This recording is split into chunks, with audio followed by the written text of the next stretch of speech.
Greetings, everybody. We're broadcasting. I just want to say hey to the space cadets out there and the cyberspace cadets out there, of course. It's a Irate Prostate streaming on a beautiful Thanksgiving afternoon with the incredible Christopher Warski. What up? Yeah, happy Thanksgiving to all my American friends out there. We ate our turkey last month. Awesome, man. What day do y'all do the Turkey Day thing on? It's like October, like the beginning of October. Right. Something like that. I don't know, like the 5th or some shit. But we do it like a month in advance, and then we're like talking with our agent and everything. He's like, "Okay, release this ad because it's Thanksgiving." We're like, "Wait, what? What?" Like we're working, and he's like, "Are you sure? Because it's the holidays." I'm like, "Nah, man, we're Canadian. We fucking did that shit last month." That's awesome, man. Yeah. So. What it was interesting. I was watching a video that you and Chris were doing. I mean, you and Andy were doing a one of your live deals, and you had mentioned that you worked in the Psych community, and then I saw you on the Ranting Monkey. Yeah.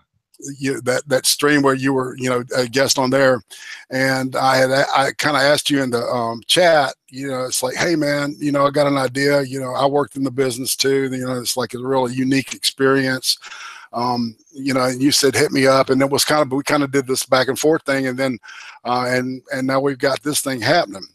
Yeah, I'm finally happy this is happening. It took like a month to plan this shit too. Yeah, it was nifty, but man, I'm so grateful that you're such an awesome guy, and everybody, if you really don't know how awesome this dude is, he is super awesome. Thank you. So, but like I know you were saying at the beginning, like you're nervous. This is the thing. I want everybody to know, and I always say this before, like I'm literally just some fucking dude. Like last year, before, like we blew up because of all the election stuff, but like years before that, man, I'm just like you fucking hanging out, going out, having beers with friends and chilling.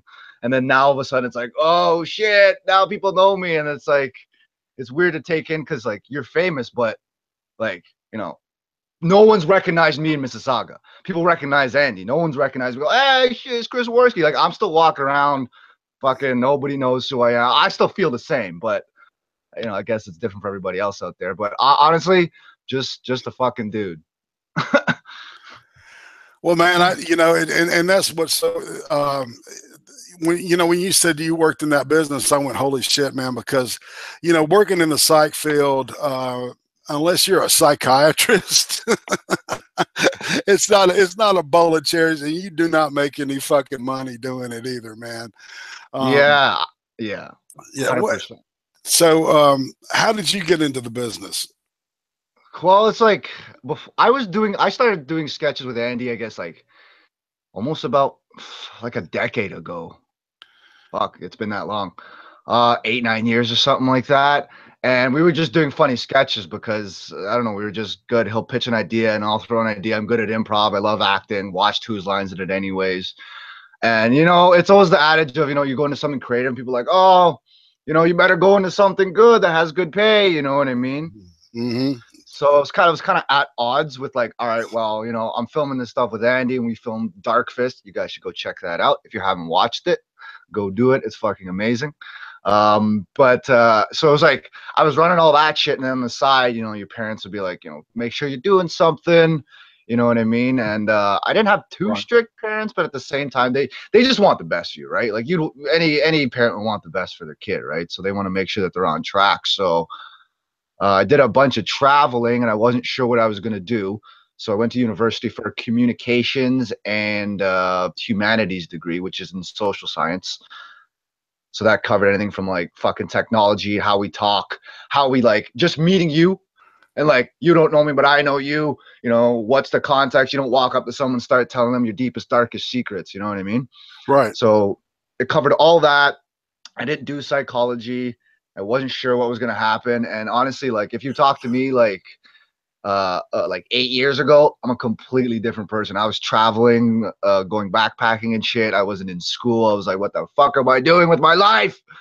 And then I came back, was like, you know what? I'll help people because that's a good thing. I feel good about doing that. So then I went into psychology, and then started looking. I'm like, all right, well, like you said, unless you're a doctor, you're not getting paid like really well. So I'm like, all right, well, what else can you do? And I'm like, all right, there's counseling, and you make like about 60,000 a year counseling to start. So it's like $30 an hour, and that's good money, right? But you need a master's level degree to get that kind of pay. My excuse me, my girlfriend, she's studying to be a nurse. Actually, she just completed her degree, and she's starting at $30 an hour. So like, I have to have a master's to make the same amount of pay as like a nurse. But mind you, nurses are like, they're fucking amazing, and we need them. So, so I was like, fuck. All right, well, I had to go back to school. So I lived at home, busted my ass working with special needs individuals, and just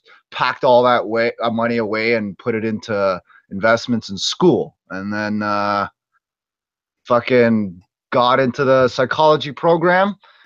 And then as I was finishing it last year, I was doing the co-op. I started it last year, September.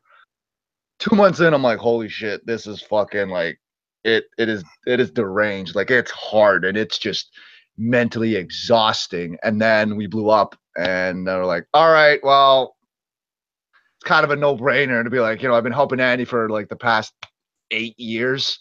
And then when it finally goes somewhere, it's like, what do you choose? I'm like, I'm not going to be counseling my entire life. So I knew that to begin with before I even did the degree. I'm like, it's just money. We'll see where it goes. I'm good at it. So it's like, when you're presented with an opportunity in life, you really got to be like, all right, just because if I don't like doing something and this one's a little more riskier, if I know I'll enjoy it better, at that point, it's not about the money. It's like, you could find another part-time job on the side doing whatever to make up for it. Because if you're not happy doing something, it'll fucking wear on you. And like, I was happy helping people, but like, you see 3-4 clients a day, and they come in and they got depression or anxiety or something. It's stressful because you have to go down to their level and sit with them in whatever negative pain or emotions that they're going through. Right. You got to sit there. Yeah. And you got to chill with them.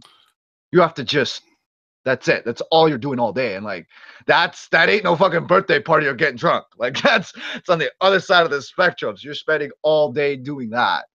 So it's very taxing. Right. It's regretting. So you were doing individual therapy in an office environment, one-on-one. Yeah. Okay. I came from a clinical field. This is interesting because also, in Canada. So are you paid? Is that a government position? Yeah, you could get government positions, or like with like the community, they'll have things put together for the city or the federal government. But if you don't have that, you could sign up for some private work if they hire you. Okay, so you're working you're working as an individual therapist. My experience is a little bit different. I worked in what they call agency psychology, or I worked in a hospital setting, right? And I started out working as a residential treatment for drugs and alcohol. And then, a couple years into the business, I started as like kind of a babysitter and escorting, patients from here to there. And then all of a sudden, I'm an assistant counselor and they start just giving me a caseload. Right. And I'm working. That's what happens with the industry. It's so underfunded. They're just like, you're fucking here. You do it here. You know better. And you're just like, okay, fuck. Hello? Yo? And he's gone. Are we still up? I can't hear you. Irate? And we're not live. Or we're still live. What's going on, everybody? Mel95. What up? We'll wait till he gets his shit going.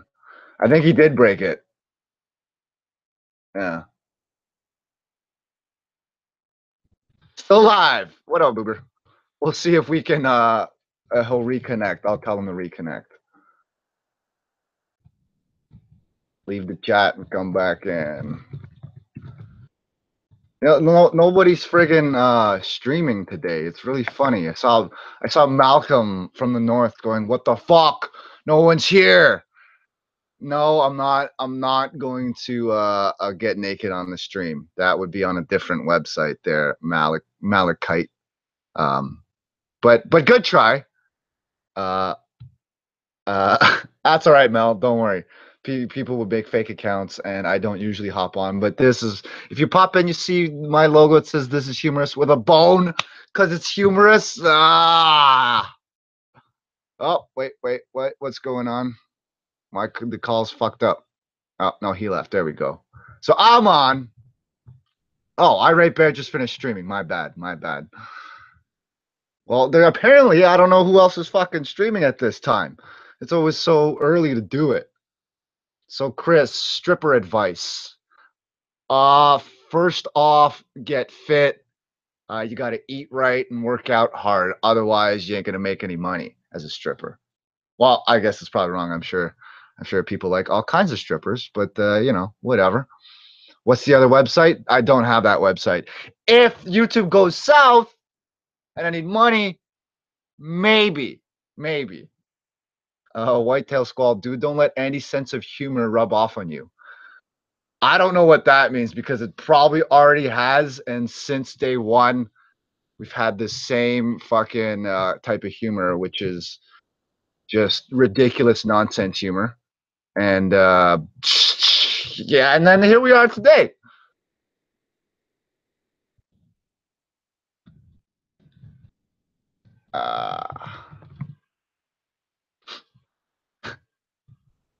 And it is Thanksgiving, so happy Thanksgiving to all you guys. And Max, I wish Andy was always rubbing off on me, but he doesn't, because we're not gay, unfortunately, to most people's dismay. Like, what? Am I in this fucking chat? We're still live, I think. I think we're still live. Are we still live? I don't know anymore. Happy Turkey Day, Blue Penguin. Chris kicked off Irate to steal all the attention. Well, at the same time, I mean, I've never done a show by myself. It was just more so talking with you guys. But we'll see if he comes back in. This is really funny. Yes. Okay. Yes. We're still live. And Radden only says it's okay. You will always be gay in my mind. And you know what? Like, fine. If people wanna think that we're gay, and I think we had one of our fans, Sloku. She drew a bunch of yaoi, which is all. In case you guys don't, I'm sure you guys fucking know what that is. But yaoi, which is like apparently art with two gay guys just hanging out. Just two guys in a relationship hanging out, I guess. So I mean, fine, whatever, man. Whatever floats your boat. It doesn't matter to me, because I make fun of myself on a daily basis, and you know, doesn't matter to me. So if people want to think that we're gay, go for it. If that's what gets you off, have fun, and you know, whatever. I could always do a broposal to Andy. That would be one of the most brolicious things I will ever do. I should probably do that. Should I ask Chris about K-pop? Probably best not to ask me about K-pop, because I don't indulge in Korean pop, I guess. I can't stand it. I don't know. I can't stand it. It's too much. It's all these lights and shit, and like they have the backgrounds with all the fucking Dragon Ball Z style where like things are flying in the back. It's happy, but it's too much. I don't know. I can't do it. What does Andy smell like? It's a weird question. He doesn't really have a bad BO problem, actually. He's actually more put together, if that makes sense, than I would be. He's more concerned with all of that. But he doesn't have any bad BO, I guess, if that's what you're getting at. All right. Dude, you are awesome. What up? You're definitely a pro, man, because my computer just fucking froze up, and I had to totally reboot and everything. So my sincerest apologies. I can't say anything because how many times have our streams just fucked up? But I mean, dude, this thing never does it. I mean, it's like the one thing. God damn, this is so weird. It's a Warski curse. I brought it with me, and it's fucking you over now. It's oh man, now it's probably like It Follows. I got to give it to somebody for it to leave me, you know. That's right. Just pass that fucking AIDS along, you know.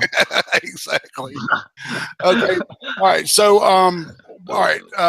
When we last spoke, the Warski drop. We were talking. We were talking about you know, working in the psych field. I was talking about having had worked in the clinical version and was you know, working with the adolescent stuff, and it kind of backed in and ended up at, you know, with the caseload. So you started. I saw you light up when I said they just, like, you know, just kind of threw me into it and said, here, you know, because it was crazy at that point in time, because insurance was like driving the whole business. I mean, they were literally controlling everything. How do you mean? They got to a point of where they, through managed care, they were directing exactly what kind of therapy needed to be given at a certain patient in a certain place. Like, you know, we're not the insurance, right. There's the insurance company. Here's the deal. Right, we had a person that dealt with the insurance company, right, and then they would tell us what we needed to do every day in staffing. You know, we'd have a morning staffing, and they would say, okay, I talked to managed care, and the insurance company wants you to do this, this, and this with this patient, right? And if you don't, they're not going to pay. They're going to stop paying, and they're not going to pay for any of it, right? See, that's the fucked up part.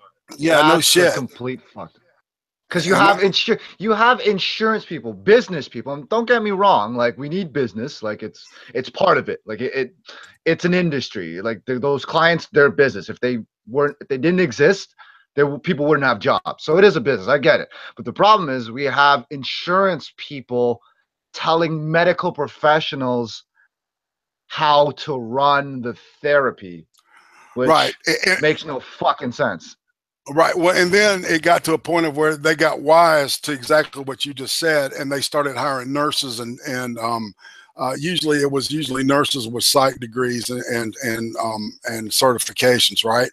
And then they started demanding that the staff have a certain amount of, they had to have a certain degree, or either a master's level, or they had to have like certification, right? And I went the certification route, which was really, really tough, and it took me 2 years, but I finally got it, right? And all this time I'm still working, you know, with one-on-one with patients, you know, and also in a group. See, it was really weird. I would work one-on-one with patients, and we'd do group therapy, and I'd have a caseload between, I think at the lowest at one point I had like 4 to 5, or in the highest I had 12. I remember at one point I had shit a day. Exactly. I had to deal with, and there's no way that you can spend quality time with 12 people in an 8-hour shift. And these are all addictions, right? At that point, they said, no, we're not going to pay for any people with just addictions, because of the recidivism rate was too high, right? So they have to be diagnosed with addiction and a psych. They call it dual diagnosis.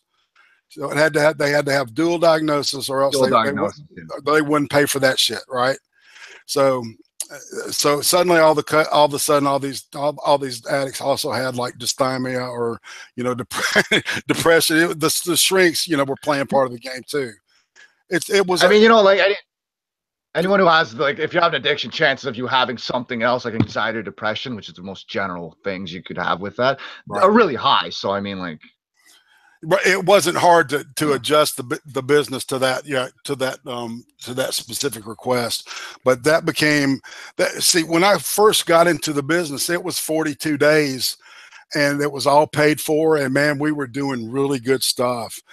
and the company that I worked for was a not-for-profit, man, and the insurance wasn't getting in the way of any of that stuff, and we were really helping people, and it was fantastic. 6 weeks, and a caseload, you know, was like, you know, 4 to 5 at the most.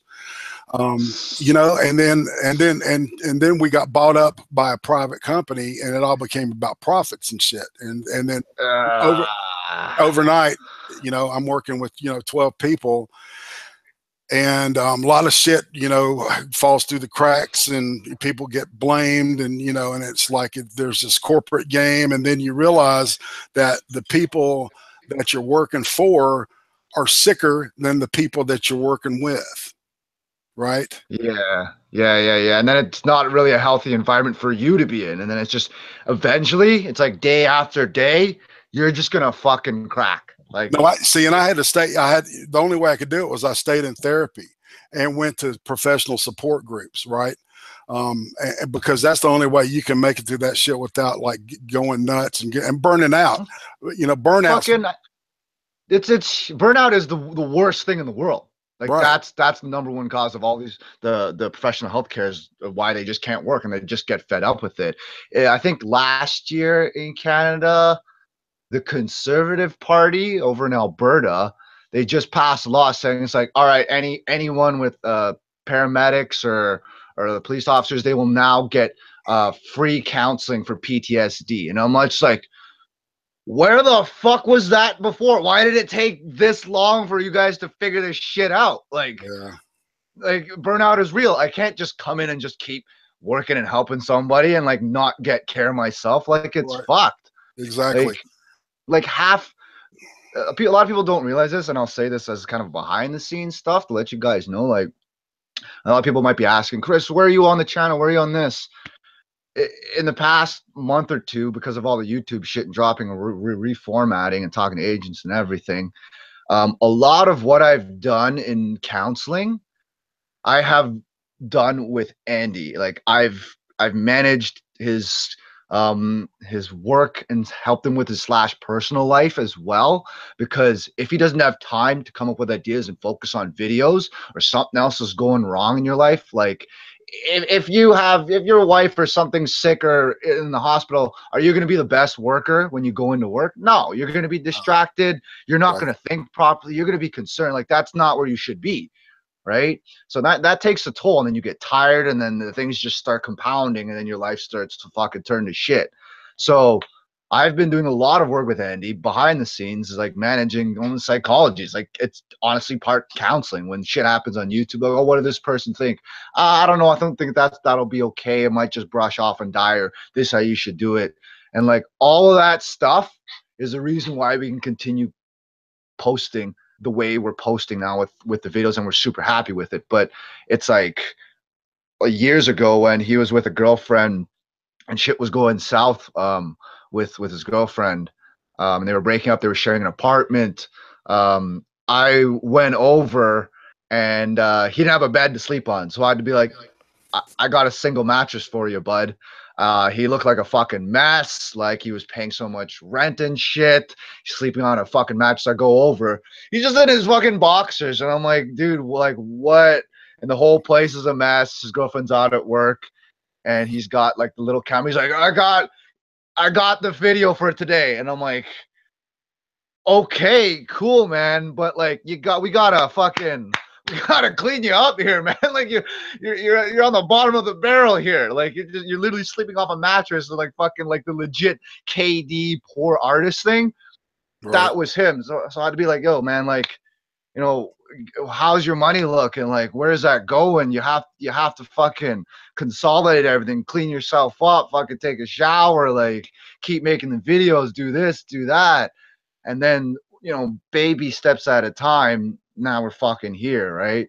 But the point was, where I was getting at is just, it's a lot of it is managing your own personal care. Because if you can't manage your own personal care, never mind somebody else's.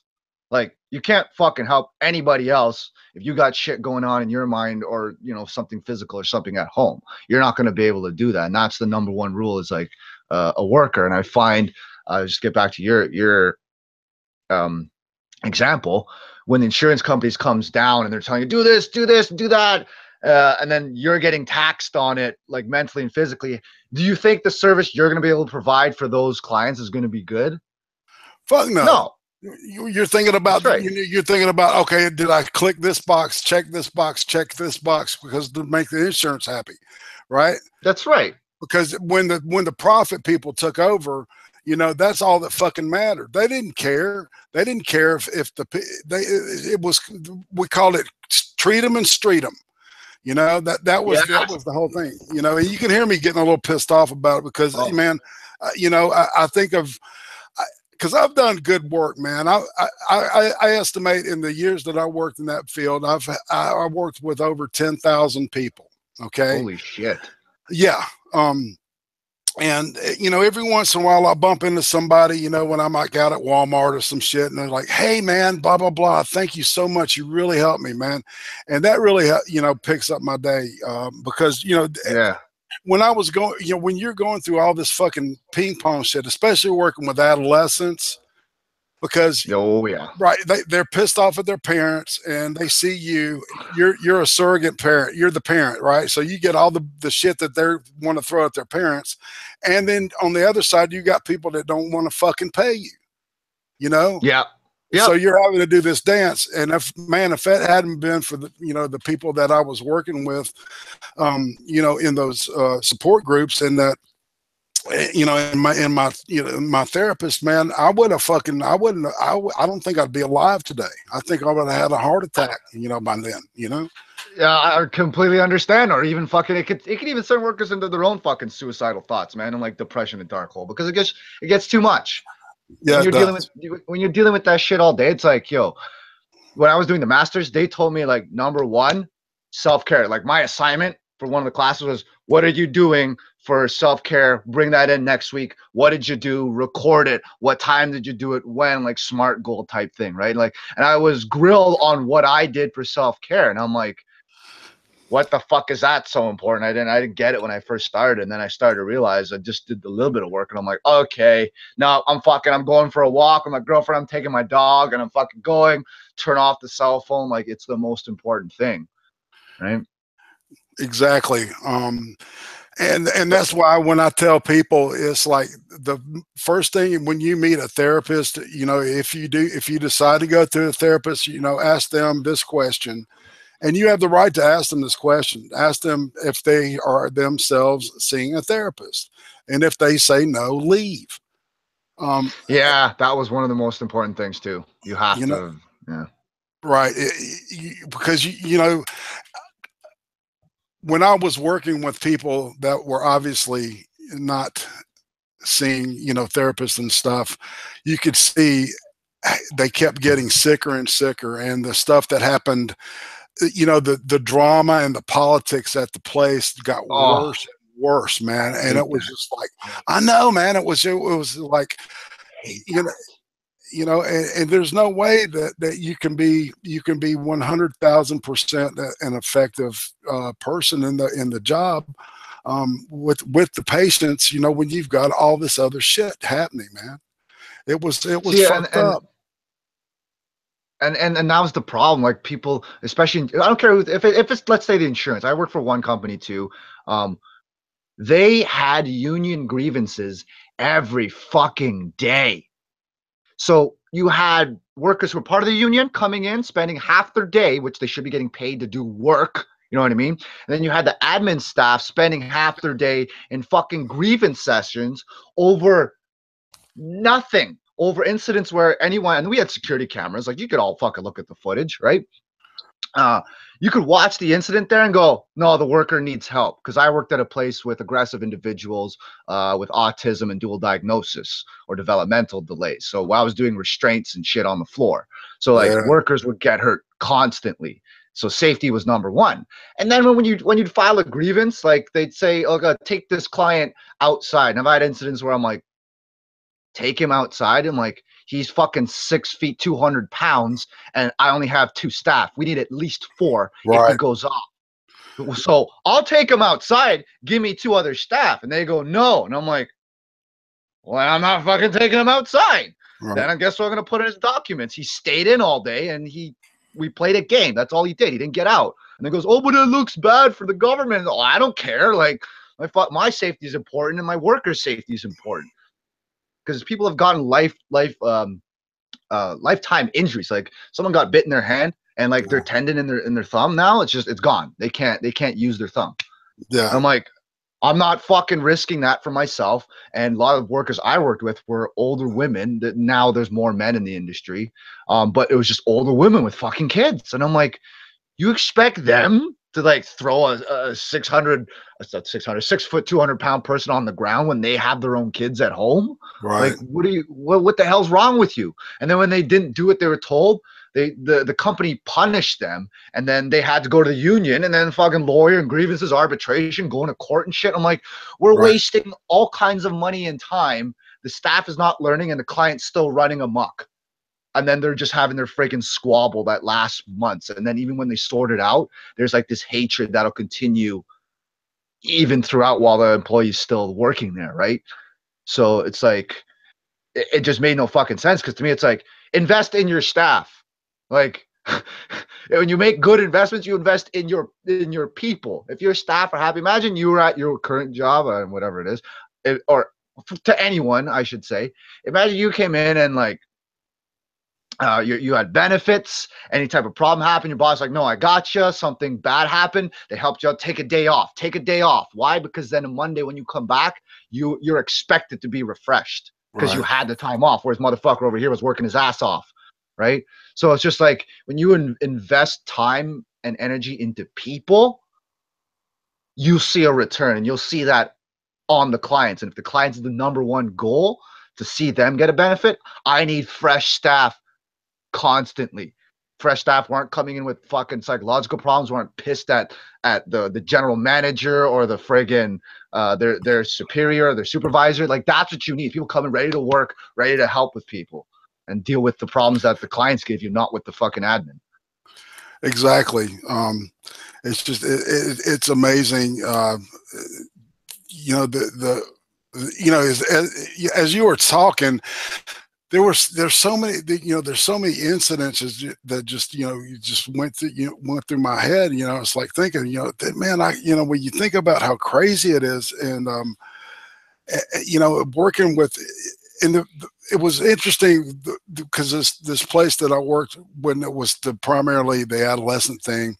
If the main director didn't like you, I mean, it was a weird thing anyway. It was a real like high pressure situation. It was like walking on eggshells all the time because you didn't know, if you were going to get pulled into her office. And have you heard that thing that Jordan Peterson just put up with that girl getting the tribunal shit about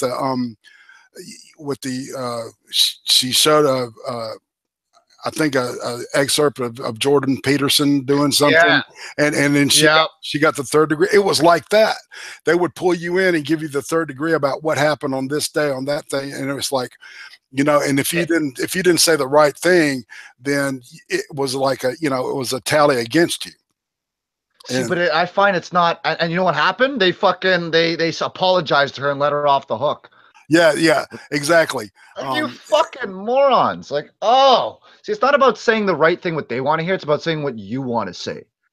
Right. Like, you have to say that, because like I've had incidences where they came after my job. Actually, they came after me because they would give me the therapy, and I'm like, I've been doing this for fucking 6 months and it's not working.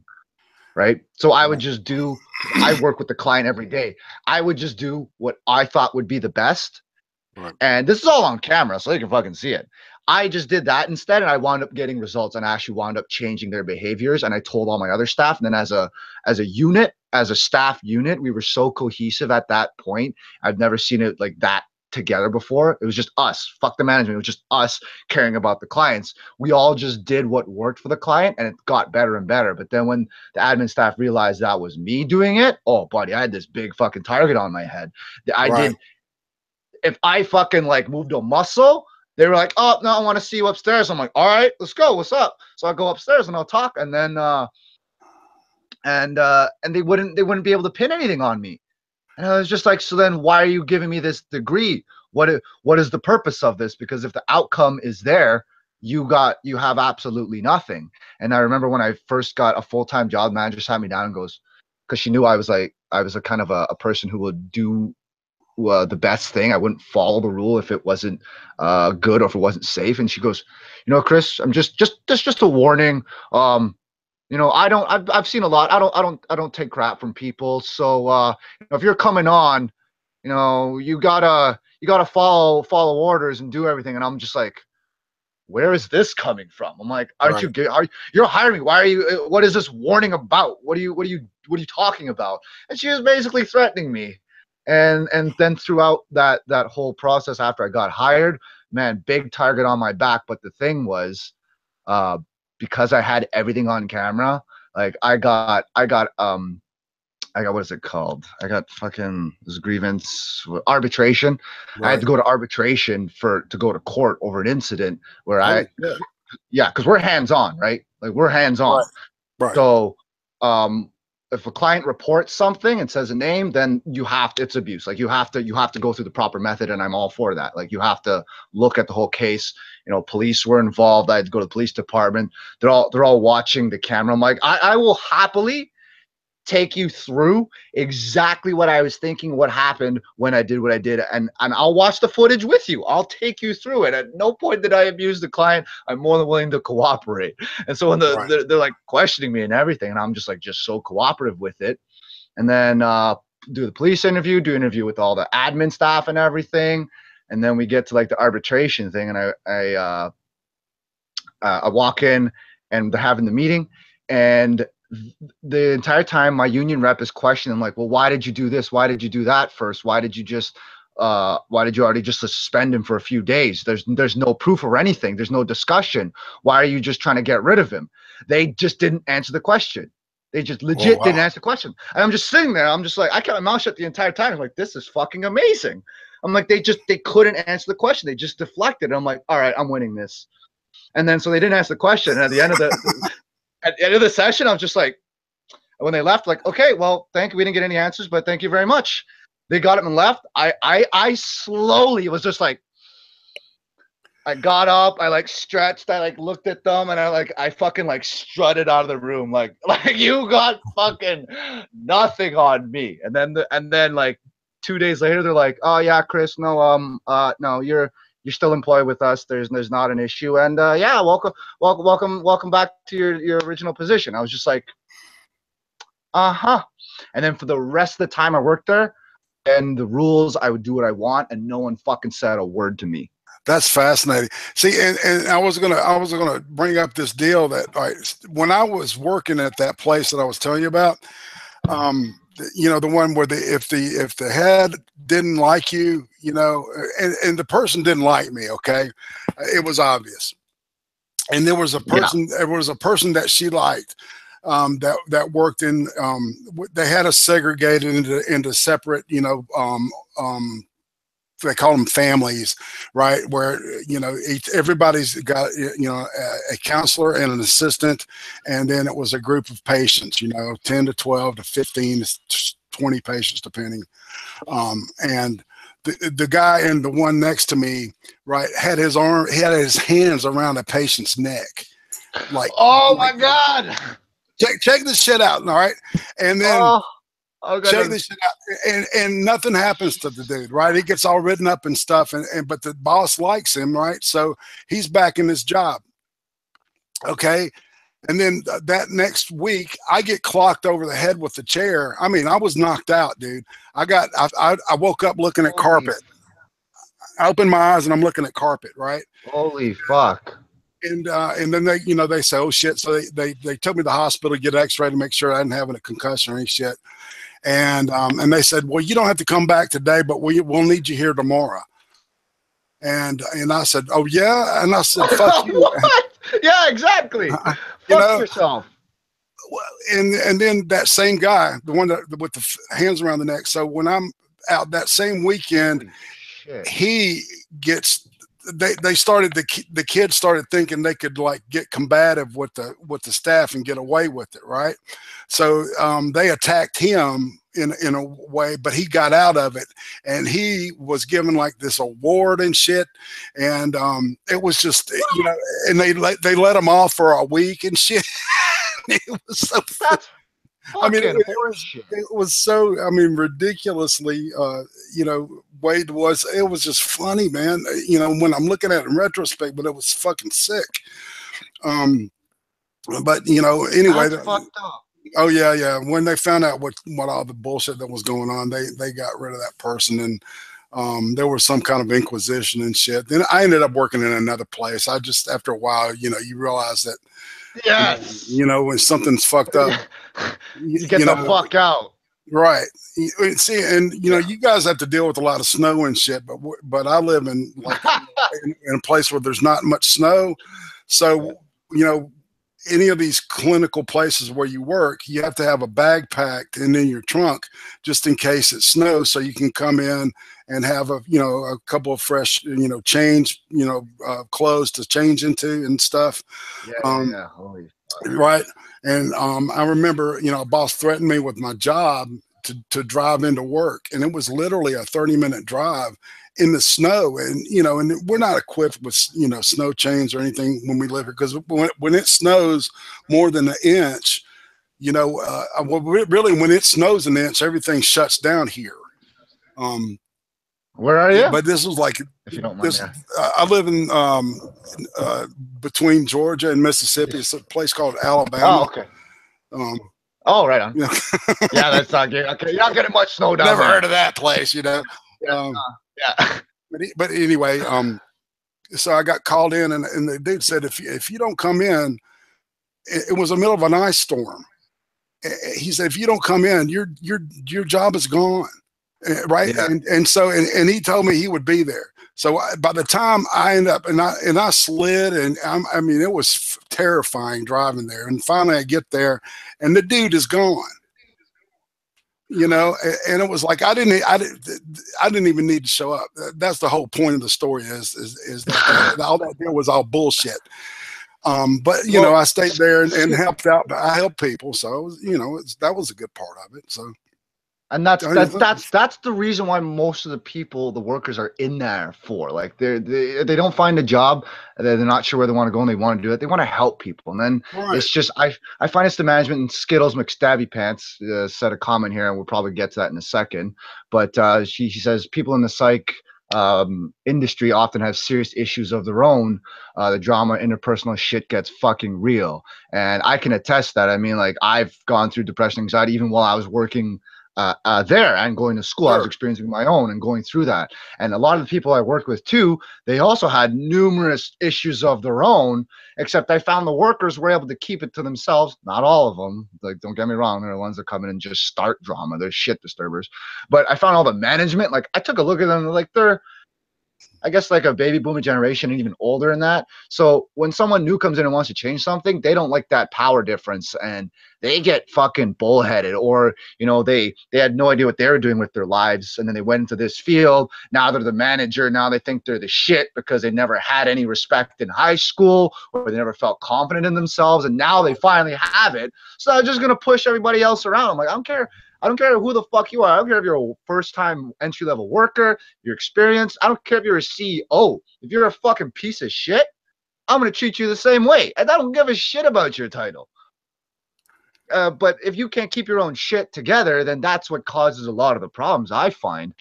No doubt. Well, and the deal is see, I didn't have the luxury of cameras like what you had, right? And so if I got accused of something, you know, it stuck because, you know, it happened. You know what I'm saying? Yeah. I would have given my left nut for the, you know, most of everything, that whole stuff that went under camera, and I'm sure it is now. Yeah. But I mean, man, back in the time, it was just, I mean, just insanity everywhere. Yeah. And a lot of it was, you know, at that point, and this is in like the mid to late 90s, early 2000s. A lot of women were starting to get, you know, those positions that you were talking about, right? And and so, you know, being a white male, I you know, I was in everybody's target. You know, I was in their crosshairs, man, because, you know, and I was good at my job, man, you know. So it's real frustrating because the bottom line is that, you know, because of all that bullshit that's going on, you can't help people. And that's the issue, because you come in right. every day and you see your clients like same old behaviors, same old, they're fucking shitting everywhere, they're not eating properly, they're not fucking getting out, they're not doing anything, they're being lazy people. And like, yeah, they can't work jobs, but they can get there. I've helped someone get a job and then they're actually working like a fucking Walmart or a greeter, but now they're actually working. It gets them out. You need the human mind. I don't care if you're disabled or not, you need something to focus on.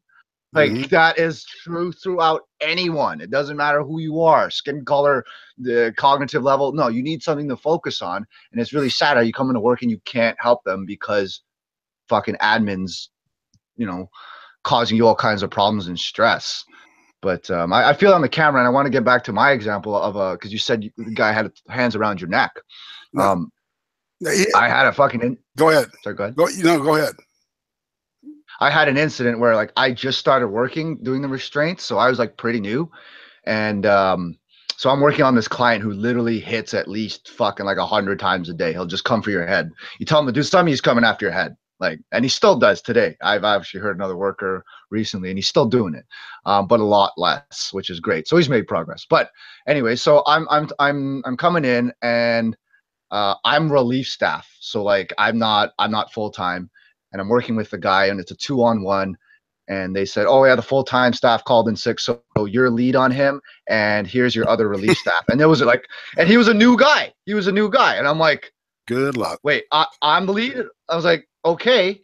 And then they come down, fucking therapist comes down, and mind you, they didn't have their masters. This was really funny. This is bachelor's level people thinking they're the shit, telling me what to do. I'm like, program. So I don't like to do the academia. If you want to say whose dick is bigger, you know, like I'll whip it out if you need to, but you know, you think you're better. I'm like, I technically then have a higher degree than you, so fuck you. Like, I can't say that, but I wish I could. So anyway, she come down and goes, all right, we're gonna do a test today because the doctor's coming in and we want to run a bit of trials. And I'm like, wait, you want to run trials on this guy who hits 100 times a day, and you don't have full-time staff, you don't have his full-time worker with him, or the primary worker, you don't have people coming in, there was no meeting, there's no telling the staff what they're gonna do, how is it gonna run, nothing. They're just like, we're gonna do it, the doc's gonna come down, and yeah, well, maybe you gotta do some chores. I'm like, I thought this was just a regular old day. Like, they didn't tell you anything. So I'm like, this is very, very poorly prepped, because now I'm thinking safety, right? Like, what the hell's going on, right? So whatever, doctor comes over, and this doctor, he was the doctor for like the whole industry, and that was like, or the whole company, and it's like 60 some odd patients or something like that. Yeah. So he's not fucking doing anything. He's coming in prescribing meds and just fucking bye-bye, you know what I mean? He's not doing anything with them. That's what shrinks are now. They're just medication management. It's all they are. That's right. And I'm like, medication management. If you're gonna give him med, give him weed. Fucking give him fucking weed. At the end of my career there, before I came over to YouTube, I was giving patients marijuana pills. I felt so good about it. I'm like, because all this other shit I was giving them, I'm like, the side effects are retarded. And then you need this pill for that side effect, that pill, and that pill, that pill. I'm like, this is worse than weed. You give a fucking aggressive client weed, he just wants to fucking sit there and fucking eat some cookies. Let him have some cookies. Fine. If he's not hurting anybody. And if he's not like that, he's attacking us. Give him the fucking weed pill. So I'm all for medical marijuana, 100%. Recreational, I'm for it too, but that's a whole other ball game. So anyways, sorry, I'm fucking sidetracking hard. So doctor comes in and goes, all right, tell him to wash a dish. And I'm like, tell him to wash a dish? This motherfucker won't even pick up his food tray and bring it over to the goddamn sink. And you want him to wash a dish? And I'm like, okay, fine. So we go into it.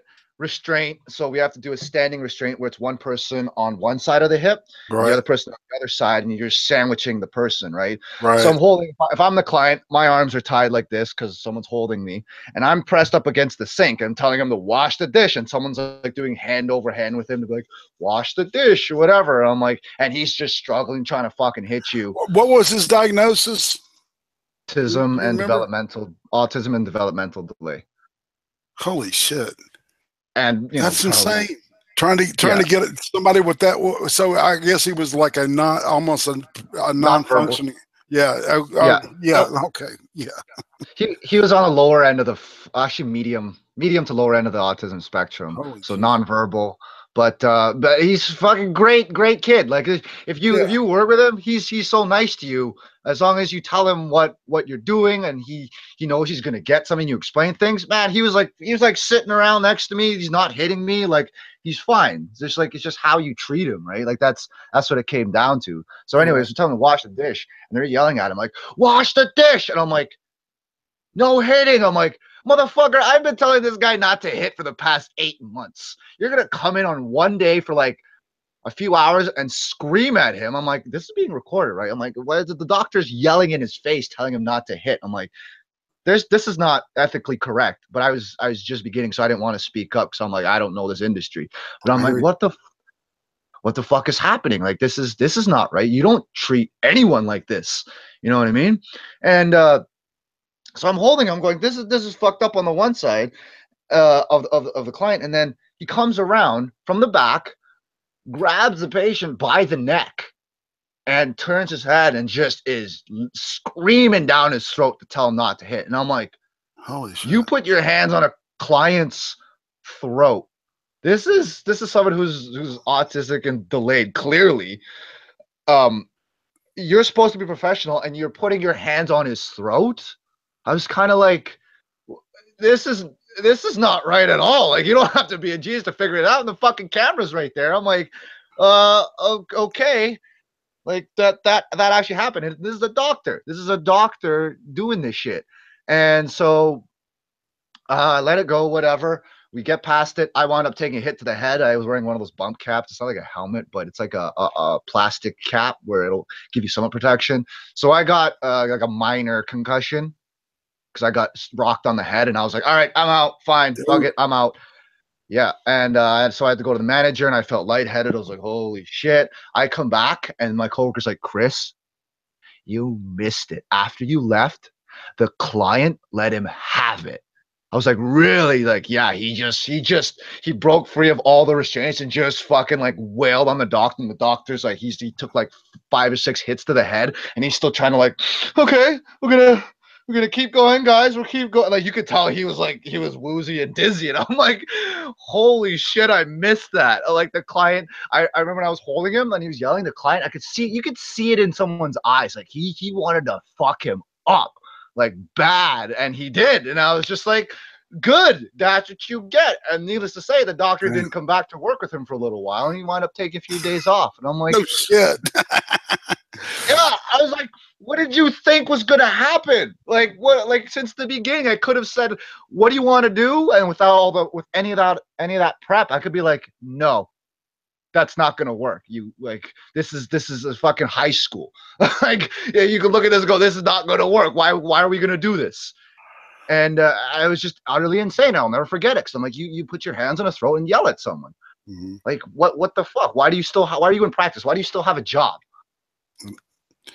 It's amazing, isn't it, that, you know, the shit that people can get away with, just because of the, you know, they got that MD, you know, after their name. It's literally a backwards field, and it's just there's, you know, it's like every time I try to think about the stuff that, you know, that I went through with it, it's just, you know, I keep shaking my head going, you know, why did I put up with that bullshit for so long, man? You know, listening to you, it's like, you were smart and you got out of it. I mean, I was in it, you know, over, you know, right around 15 to 16 years. Okay. You know, because that was my career, you know, I really, you know, wanted to get best, man. I made when I was making the most I ever made in my job as a certified, counselor, it was the equivalent of, I would say, $13.24. I think I did when I did the math out. That's how much I was getting, $13.24 an hour, US. How long ago was that though? It was in the mid 90s, mid okay, and so late 90s. That's fucking fantastic. That's fantastic money. You think so? Yeah, for back then, yeah. Yeah, it's still I can see that. I guess it was, but it still wasn't. It was interesting because I had one patient that was he was an electrician for automobiles, right? He was a mechanic that worked on the electrical systems of cars, and he got $40 an hour. All right. Woo! And I'm making $13.24, and I'm going. I work on the electrical systems of people. Yes. Yes. It's so underpaid. Like it's a completely underpaid industry. I'm like, caretakers, that work is fucking hard. Put anyone in that job for a few months, they'll understand and they'll agree. Right. Like, it's so underfunded, and it boggles my mind. Right. And then they would do these things with the sales side of it, and the and the people that would rub elbows with the referrals and shit, to get people referred to our place, right? And they paid those people like 40, 50, 60,000 a year, and they would have like all these like parties and stuff for them, and give and all these bagels and shit would be, it was crazy. And the staff, they would just look at you and go, and this, I guess their idea was that that we were all replaceable, and that was the deal, was that would rotate out. I didn't know anybody that I was one of the few people that lasted longer than 1 or 2 years, at both of the places that I worked. Because it was just that's what it was a churn, and they would take entry level people and just use them up and just throw them away. Boom. Yeah, but that's to me like, as a businessman, that is the dumbest fucking thing you could do. Because you're just like, no, if I were to start a company, and was what I'm kind of doing, I'm like with Andy, I'm like, no, man, like, resources go to you. If you're having a problem, it goes back to you. Why? Because I need you back in the office at fucking Monday, ready to go. Right. Like, that's plain and simple. So it's like, why are you spending money and just taking it? What are you gonna do? Go out and fucking buy a yacht? Yeah, now you're a dick. Like, fuck, there are areas that need funding, especially your staff. So why would you not give that to them? Well, and the deal is that back in the day, that company had a shitty reputation, and it was like, if your pizza tastes like shit, no matter how much money you put into advertising, people are going to still say your pizza tastes like shit. It's like shit. You know what I'm saying? Yeah. You can only polish a turd so much, but then even still, it's still a fucking turd. Like, exactly, man. Exactly. It's just like, what the fuck? Yeah, at the end of the day, like, I worked for one company. It was doing the co-op on it, fell through because they just couldn't take it. It was a private placement, and yeah, they were just trying to grab people in, and like, it was a place for men for addictions. So it started out as that, and I'm like, fucking, I guess, private investors, right? So I met the investors, and like, beautiful fucking mansion. They bought a huge house to house at least 13 clients, right? And you live there for like a month and receive treatment for the entire month or two. Right. Expensive as fuck, right? But I'm like, they had a chef, which was great because they taught the clients how to cook and eat properly, which is part of recovery. So fantastic, but that shit's expensive. And they had a doctor come in twice a week who oversaw everything. Then they had another doctor on site, psychiatrist, who would also work with clients. But I'm like, now expenses, I'm like, yo, that's already like a couple $100,000 right there. And then just to pay the chef and those two salaries for those doctors, plus the maintenance on the house. And I'm like, this is fucked. And you had a secretary, and I'm like, and I was the only intern here. I'm like, this is kind of fucked. And they were taking advantage of me because I was doing pretty much all of their fucking paperwork. And I'm like, yeah, I'm not even fucking doing it. Yeah. And I'm like, I see right through this shit. And so they put out advertisements. They put out ads. I saw they had ads for like Toronto to try and get more people in. And then they did that. I didn't see new clients come in. And then you know what they did halfway through my practicum? They go, we're opening up to women now. And I'm like, what the fuck? I signed up for a men-only place because that's how people would feel safe. Now we're getting women because they need money. I'm like, they realize their expenses are too high. They're not making enough money. I'm like, well, that's not what this is about. Like, you should have fucking known that. Like, before you open this business, and do it slowly and not try and take on 13 clients or buy a fucking mansion right away. Like, it didn't make too much sense to me. And then they're like shooting themselves in the foot. And then on top of that, it was really funny. Sorry, one more thing. The psychiatrist, we talk about people having their own fucked up things. She was very cold to me. She wouldn't help me. I asked her questions. She was just like, whatever. I'm like, why are you such a fucking cunt? Like, what? I'm the student. Like, you're my supervisor. I'm asking you questions. I'm here to learn. But you're a fucking, you're being a bitch. Like, you got some problems going on. And she just would keep quiet the whole time. I'm like, that's not why you're here. You're supposed to be helping.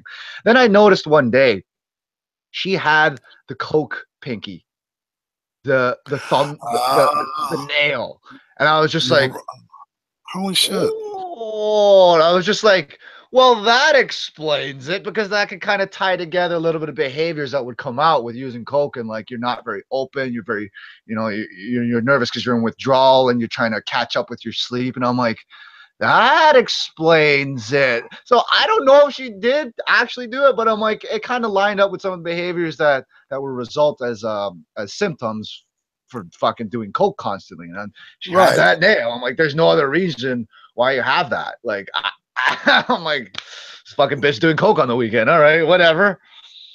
Yeah, it sounds like that was like a group that I can't. They call it sober living here, where it's usually people that are in like recovery and stuff. They'll pull their money together and they'll buy a house, and they'll get people that just came out of treatment, and they'll do it like a halfway house kind of deal, right? It was interesting what you said about the men and the women, because the first thing that wakes up in people when they're in recovery from drug addiction is their fucking genitals. I mean, that is literally the first thing that wakes up, and, and so the first thing they're going to want to do is fuck. Right. So we said that, and then I followed up, like, I guess last year, with one of the coworkers who worked there, and he's like, yeah, two of the clients wound up hooking up, and the girl the girl had a husband and a kid, and they hooked up at the facility, and now they're in a relationship, and she left the father. I'm like, you caused more problems. You literally caused more problems, like, by doing that. Like, and their solution was, they're like, we'll place the security guard in the middle of upstairs, and then the men on the left and the women on the right. I'm like, I mean, security guy's gonna fucking sit there all night. He's got to go take a shit and get food. That's right. Like, what do you like? He's not a fucking babysitter either. He's a security guard. He's supposed to be watching for the security, not for the clients. I'm like, it's so dumb, and they fucked. And I'm like, oh my god, this is like, you guys, they had their ass backwards on their treatment. Yeah, it's crazy, isn't it, man? Because they expect you. They're so surprised when it happens. You know, it's like, yeah, okay, yeah, sure. I mean, if people want, especially, man, if people want to fuck, they're gonna find a way to fuck. I mean, it's just like, like getting drugs or alcohol and finding them on the premises. If they want it, they're gonna get it, man. And they know, and they're watching when staff are around. Like, they're watching. They'll know when the downtimes are, and they're gonna take advantage of it. Exactly. Like, they're opportunistic. So. Yep. And it was even in the same fucking place, in the same goddamn place, the other therapist I was supposed to work with, this was like a woman who was all about like yoga and like alternative fucking therapy. And I'm like, I believe yoga does help. It really does. And you can practice that, but she was getting in like some fucking hippie shit. So anyways, I was going into one of her, and she was a new therapist. And she was supposed to lead the session because I'm a fucking student, right? Right. She was not doing well because I guess she hadn't worked with men with addiction for some reason, but they hired her. So she's trying to run the sessions, and the clients don't like her. And these are men. So like these are like your fucking metalheads, your blue collared, hardworking men who aren't into yoga, who don't do all this kind of shit, are very resistant to this type of stuff. You know what I mean? You got to know your audience.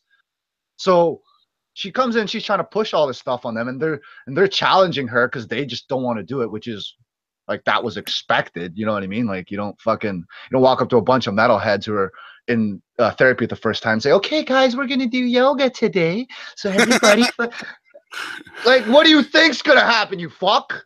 Like, so that's what's happening. And she's getting frustrated, I could tell, over the weeks. So that one session we were in for today, she's just demands. She goes, you know what? Here's what you guys are gonna do. You're gonna go around the circle. You guys are gonna tell me one thing you're gonna do for like a yoga or meditation, and you have to tell me something. Because oh no, before that, sorry. She went, we go around the room and tell me one word about how you're feeling today. I'll start bubbling.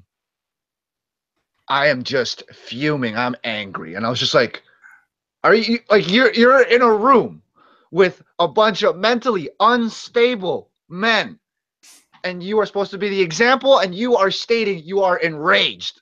What the fuck is wrong with you? Like, don't do the session. So she starts that, and she starts pushing them. You have to do it. And the guys are like, I honestly don't know. I'm trying to be honest with you. I don't know. I don't have anything. I don't have an answer for you because I don't want to do it. And she just starts yelling at them. And I'm like, what the fuck? I had to be like, guys, calm down, because I had rapport with them. Like, they knew me. Yeah. Like, they were okay with it. They liked my presence. I was chill. Like, I'm talking to you now. Like, yeah, I'm a counselor, but I talk to you like a regular fucking person. I don't talk to you like how she's doing it. So I had to be like, guys, you're okay? Like, he's like, yeah. I'm like, just ignore her. I kind of side with him, and he's like, yeah, okay. He's like, I'll calm down for you. And I'm like, good.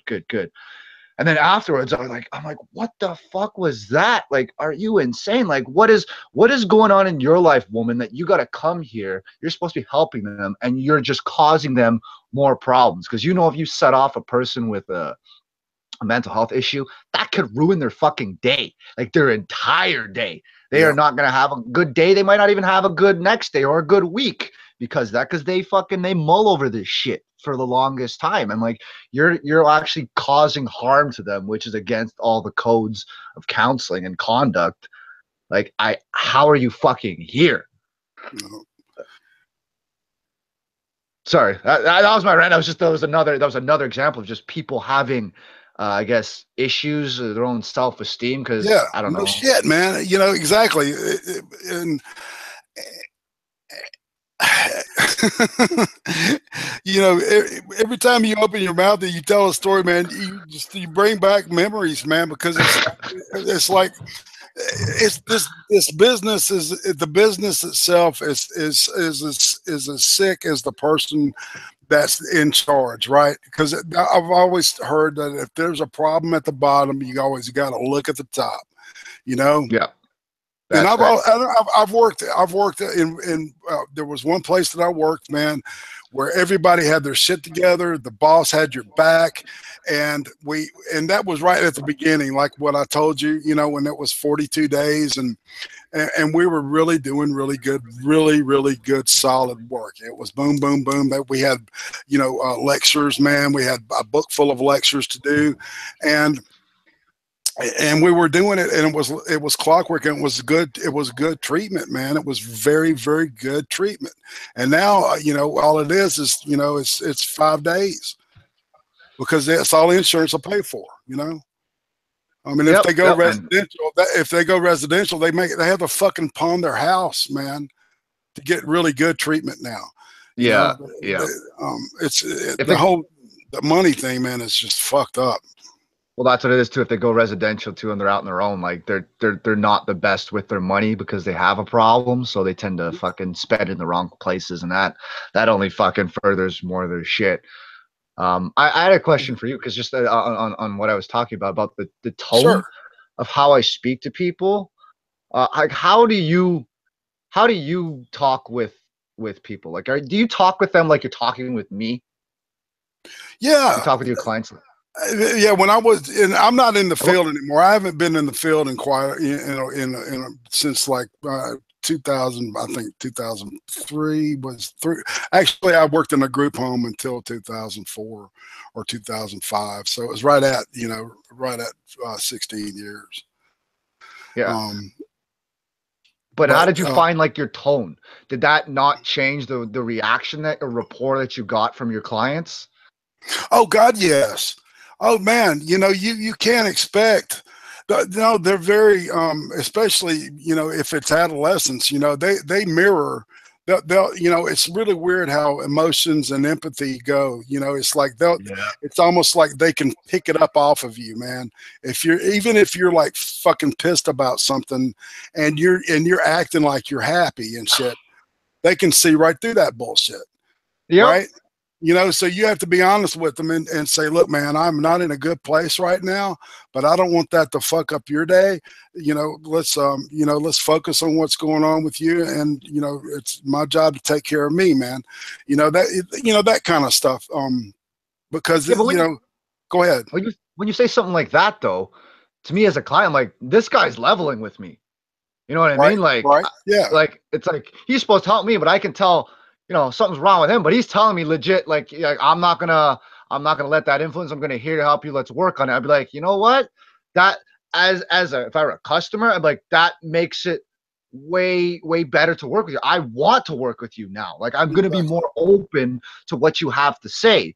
Whereas and I guess where I'm going with this whole thing is the tone is just like, if you come in and you talk down to someone or you think you're better and you just talk down like the tits or I'm the authority. It's like, what kind of response do you think you're going to get from someone?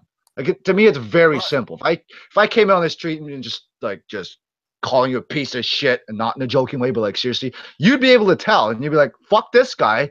And then you're probably not going to talk to me again. Like anyone can figure that out. So it's like, why would you be treating a client like that? Like, why don't you talk them like a normal person? And I found people the admin put a target on my head because I would talk to them like that. I remember being 16, not 16 or like 17, working as a lifeguard to begin with. And adolescent, I was working like a kid comes in, breaks the rules. I was lifeguarding, breaks the rule at the pool. I caught them, brought them to the management, and I was just.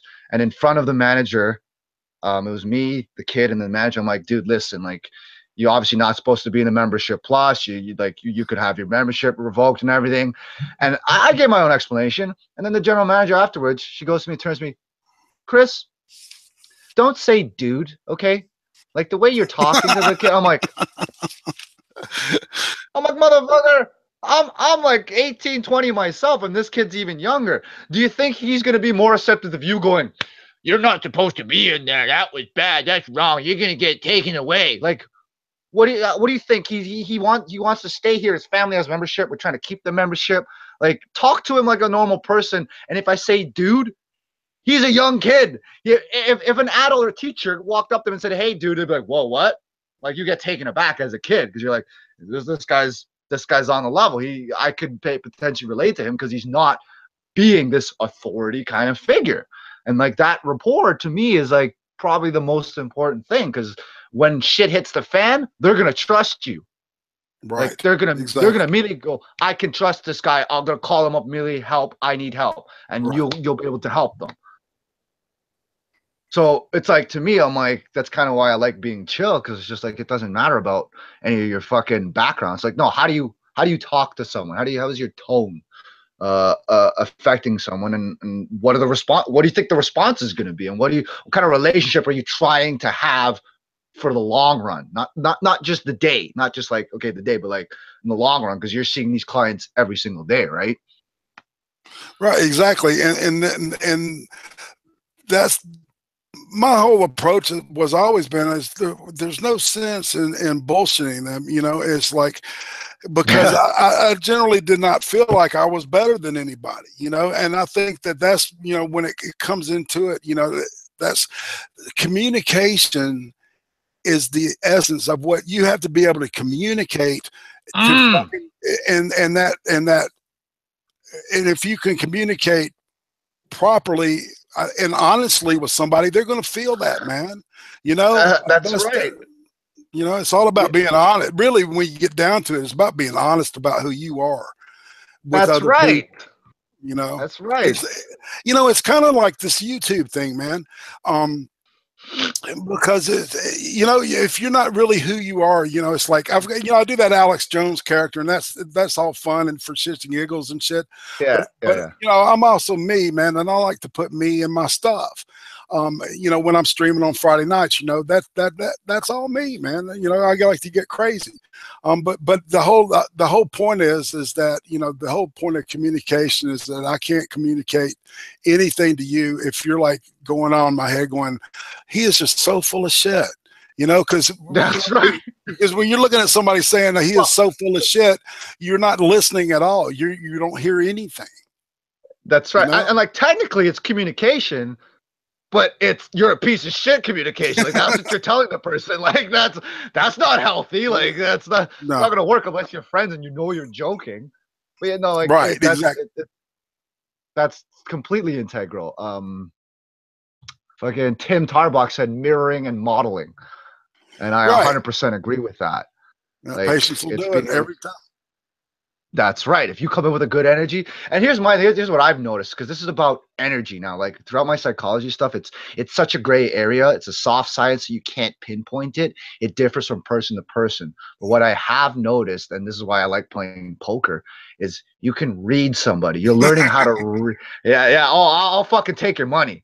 Like if I can see you're uncomfortable, I know now something is making you uncomfortable, and I'm going to start to piece together why. And if you know how someone's life works in terms of daily structure, what job are they working, what kind of job, what's the relationship like, what's their finances like, what's their social network like. Everybody looks for the same fucking things in life. Everyone does. Doesn't matter about race or fucking nothing. Everyone looks for the same shit in life. Y'all want family and friends and having fucking money and food on the table, you know what I mean? Resources for the kids. Like that's what we're all looking for. So I could look at someone and be like, something's not right with them. And I don't know if it's this energy or aura. I guess the closest thing that I would say, it's like karma and energy. Like if you walk into a party, and this is why the life of the party, that person, right?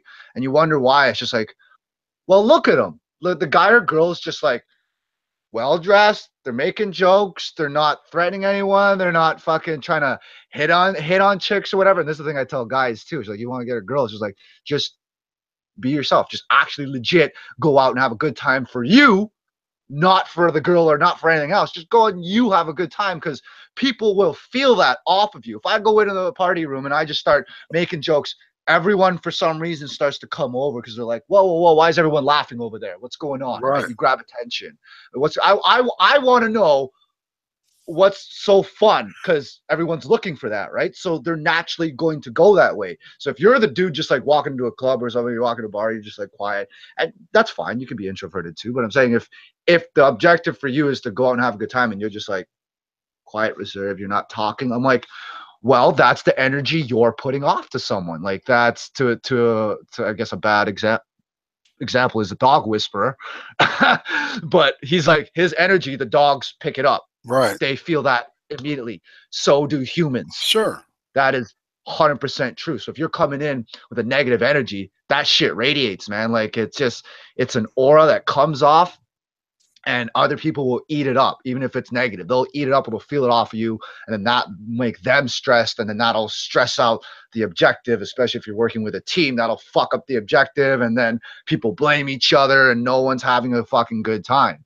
And at the same token, with positive energy, it's just like, I like to, when someone does a good job, fucking congratulate them. I know it seems weird and it's cliche, but that's how you work with kids too. Because I'm like, think about this, man. If I were to come in, work with you every day with whatever you wanted to do with your life, anything, fucking cooking or whatever your dream would be. If I were to come in to you and go, yo, good job. Yeah, you fucked up this recipe today. It didn't work. You still did good. Don't worry. And this is what all SJWs are looking for, right? They're looking for the positive reinforcement. I believe it's true. It's key. People need to hear it and be like, good job. But if you fuck up, SJWs, you fucked up. You need to admit that. Right. And then you can get praise. But if you're honest with yourself, then we can praise you. But if you fucked up, you're not making any sense, I'm not going to fucking praise you. I'm not going to know, because you're being fucking annoying. You're asking for stupid shit, SJWs. But if I were coming into you every day and going, yo, good job, man, how do you think you're going to feel? towards me and towards what you're doing every day in Right. the long run. Right, it's going to be positive. Strokes are very, very important even especially with working with people in the side business, man, because you've got to reinforce that. That's positive reinforcement. Because right.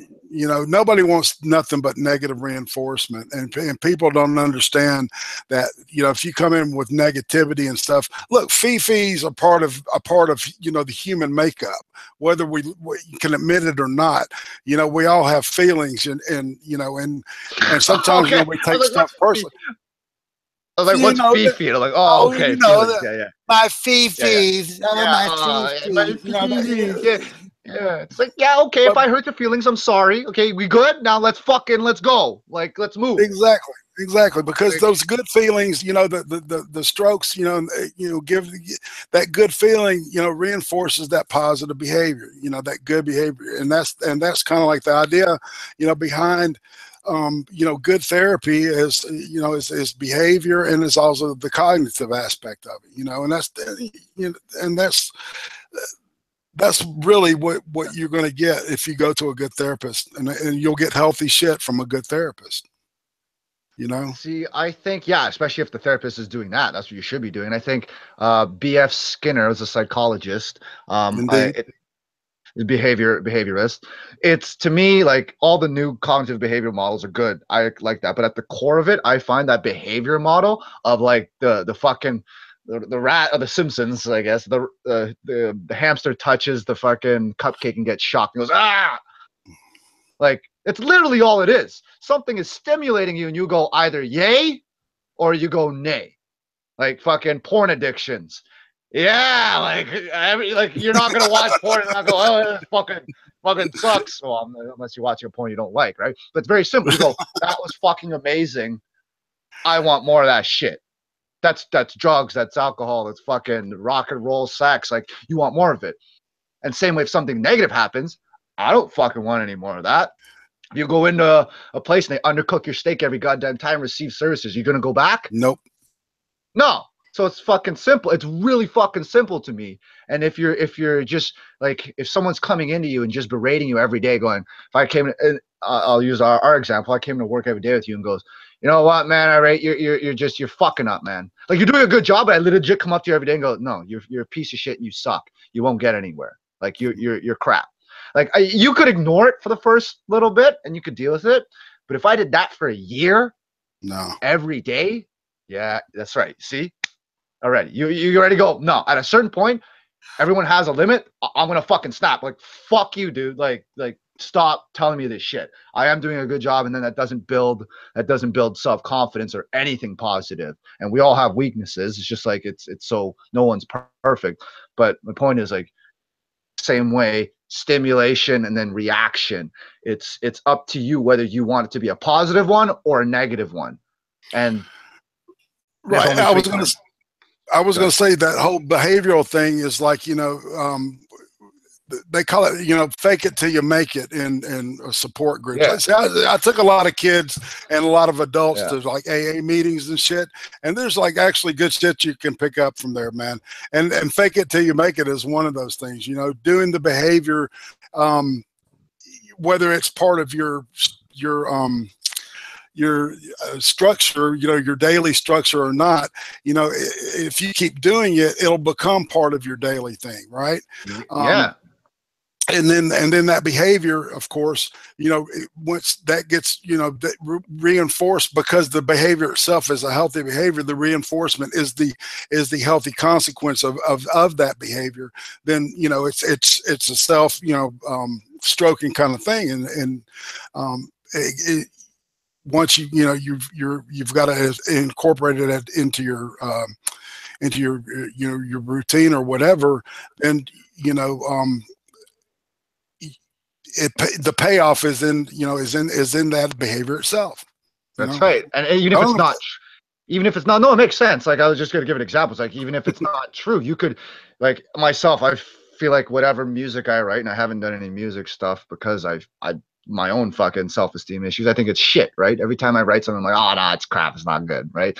No one's ever fucking heard it. But if I just go, you know what? That's fine. And I throw it out there, even though I still don't believe it's good, someone out there is going to be like, yo, that was great. I fucking love this one. And you go, you still in your mind, you think it's shit. Like, no, that's garbage. But you're now getting feedback of someone else's opinion going, that was amazing. So then you start to be like, wait, what? Oh, okay, maybe it's good. And then it turns from fake it eventually to like, no, I have confidence what I do is good. Yes, it is good. And then I started to realize it's my own mind that's thinking that it's crap.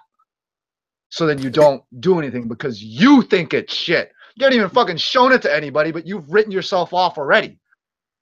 Right? Right. And exactly. That's the mental health side of it. It's like you gotta be like, no, fuck you, brain. Like just do it and get other people's feedback. And then once that feedback comes in, then you can look at all that and go, all right, well, majority was good. So clearly I'm doing something right. Exactly. You know? Exactly, man.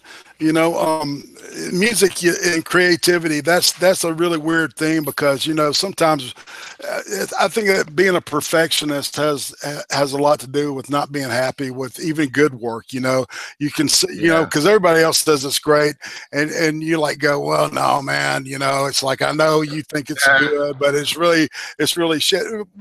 You know, what you're really telling them is that you don't value, you know, their input, or that they're wrong or something. You know, people take that personally, and you don't even realize you're doing it, you know, because I'm the same exact way. It's like, you know, creative. You know, I did music. I got my degrees in art.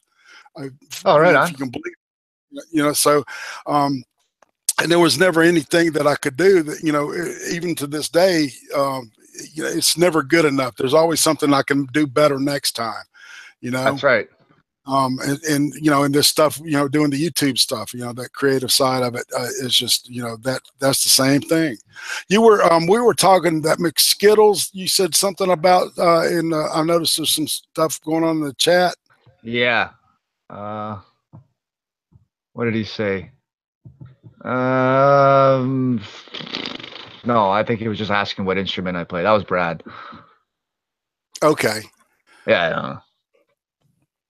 But some people are asking, yeah, Andy's going live with Woolly Bumblebee for Warski Live. So there's a show for people to tune into after this. Oh, all right. So has he put it out yet? I think he said in like an hour or something. 30 minutes. Well, it's amazing that they even like, because they usually bail out every time they set up something like that. So that's, you know, I shot him a thing yesterday because I you know, that's just their MO. You know, who? Woolly Bumblebee. Oh, really? Yeah. Well, that explains it, because actually he was supposed to, Andy was supposed to do the show with her yesterday. Right. And we planned for it. We planned a production day around that, the film and everything. And then she didn't contact him until like later the night. I was like, okay, tomorrow. I'm like, well, fucking, at least you could tell me. Like, yeah. Let me know. It's rude. So I guess they're doing it today, but I didn't know that. Well, hey man, you know, whatever. That should be interesting. You know, and if you want to stop here, Andy's good with all the drama and shit. Yeah. Did you have questions about the process? I guess before we. About what? Somewhat wrap it up. I remember you asking me about before the show about the creative process or something. Yeah, you were talking. Yeah, we were kind of talking about the newest video. You know, that one that he put up today. It got taken down for some reason. Do you know?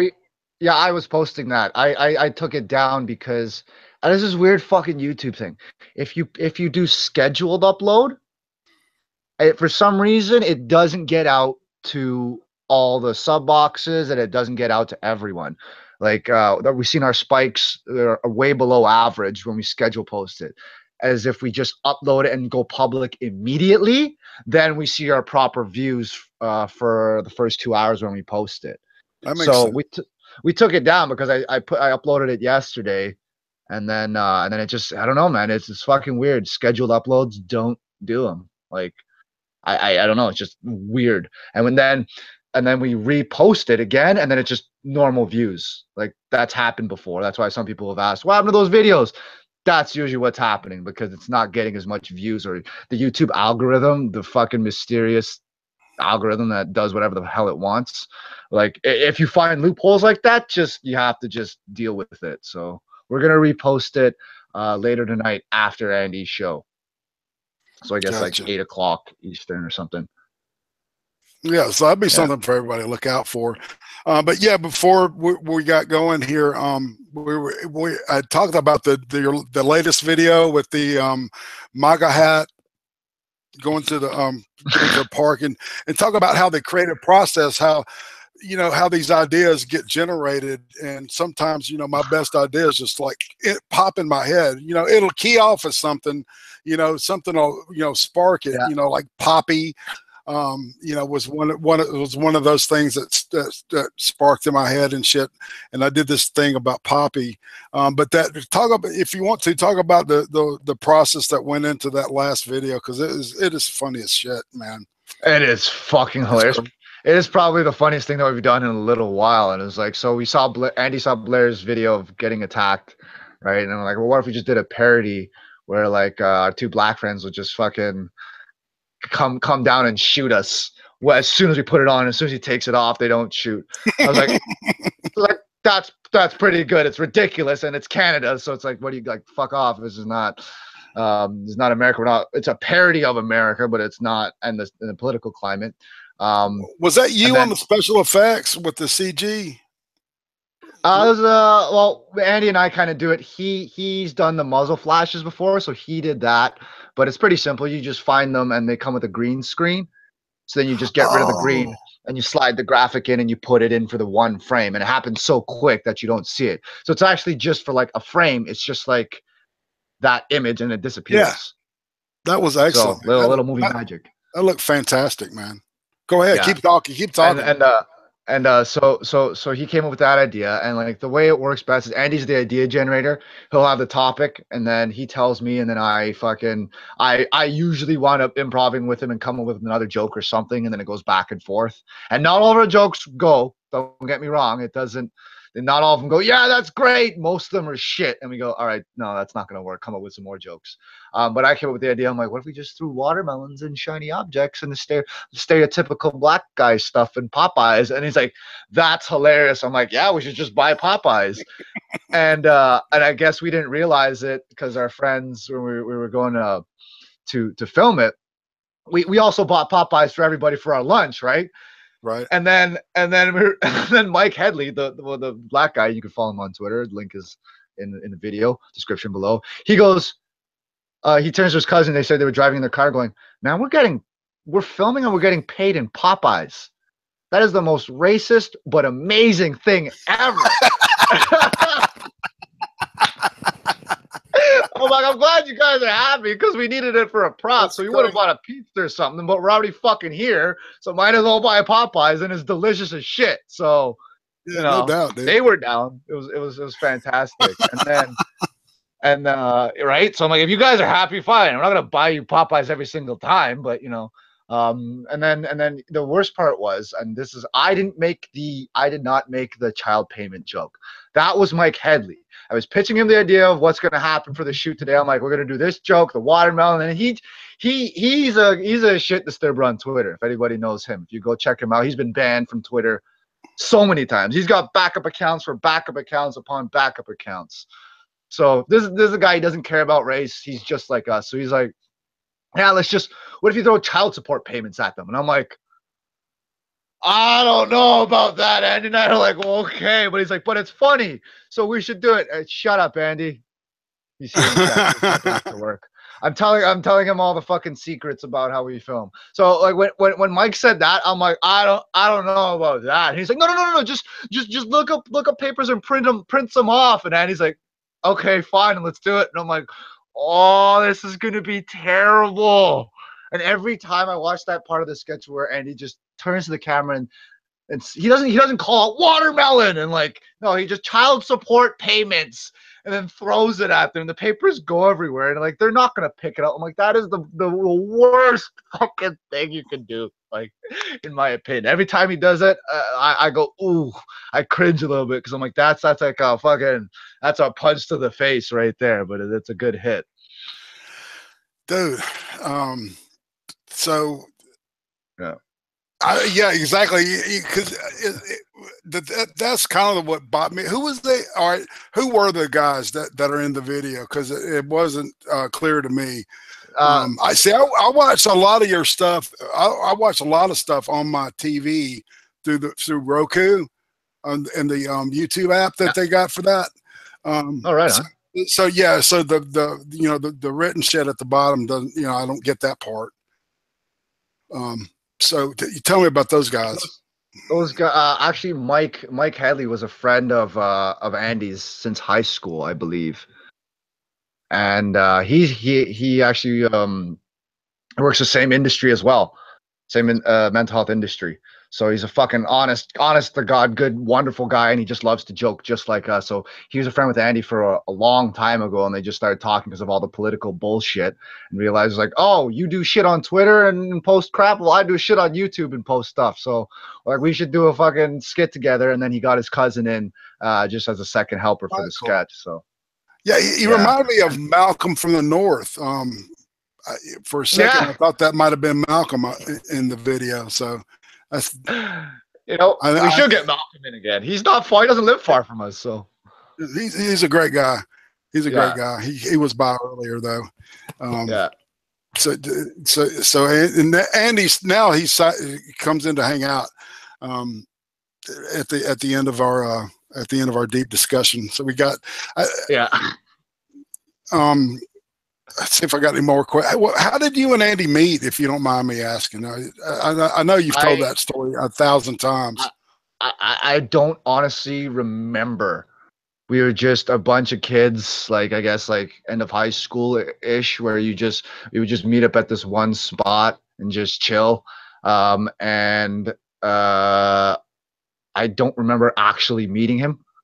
And we just fucking would chill and just shoot the shit, smoke joints, and drink beers at this one place because it was just hidden away from everything, and nobody had a house in high school, so we would just chill. There you go. Andy says G Spot. We called it G Spot because it was a government building. Oh, it was right next to a government building, but it had this overhang and it was protected. So you walk up the stairs and it was protected, and like no cops were there, no adults were there at night. So it was the perfect spot for a bunch of kids who just want to hang out. So we would just shoot the shit, get baked, and have a brainstorm ideas and just shoot and have comedy and even discussions like this, man. Like seriously, just discussions like this. And then we got along really well because we would just joke, and all of our friends would pitch a jokes idea. I'm like, if I wish we could have had a recording device to record all of our conversations, because it was hilarious jokes and it was also just like serious shit, interesting subject matters that I'm like, the amount of times I've gone, fuck, this discussion would have been a great podcast. Right. It's just way too many. And that's been like since like a decade ago. So it's like, holy crap. It's now that we're actually able to turn this into a career, which has been a mind fuck in general. But that's kind of that's how we met. I don't actually know the first time I met him. It's too long ago and too much drugs and alcohol, and you know, as you get older, it all melted together. Yeah, as you get older. Yeah. What you just turned 30, didn't you? That's right. Well, happy birthday, belated, man. Thank you. I'm now. It's like when you hit 30, you get to that point where you're like, all right, like you kind of your life's just starting. The good shit's just starting, man. The 20s are horrible. The 20s are where fucking hate them. Like, sure, you have time and you can chill and do whatever, but like everything's so unstable at 20. And all the drama with the women and shit, man. I mean, it's just horrible. And I didn't realize that, until I got in my mid-30s. I'm like going, holy shit, right. Life is so much more fun now. It's like, That's right, dude. That's right. gets better and better, man. Everyone's like, oh, it's 30. I'm like, no, man, I'm fucking excited because 20s were that was a goddamn roller coaster. I didn't want to do it again. Like I wouldn't do it again because there's a lot of down points too. And it's just like when you can mellow out and kind of understand how to like grow slowly, you kind of, I think it's a maturity thing. Actually, it probably is a maturity thing, 100%. Because all the SJWs complain about all that shit. I'm like, how old are they? Oh, they're in university. They're 20 something. Well, if they're not 30, like that's why the president of the United States can't be under 40, I believe. You need to be older and have some experience and have a fucking head on your shoulders. You can't be fucking running around burning money on fucking tits and blow and shit when you don't have it. Exactly. So you got to make good decisions and you got to support people. And yeah, it's supporting people, whether it's family or if you're running to be a fucking governor or some shit. Like you got to not be groping people in their sleeps if you want to do well. Hey, man. Shit-faced Alex is wanting to ask you one question or one or two questions. Is that okay? Yeah, absolutely. Yeah. All right, here it is.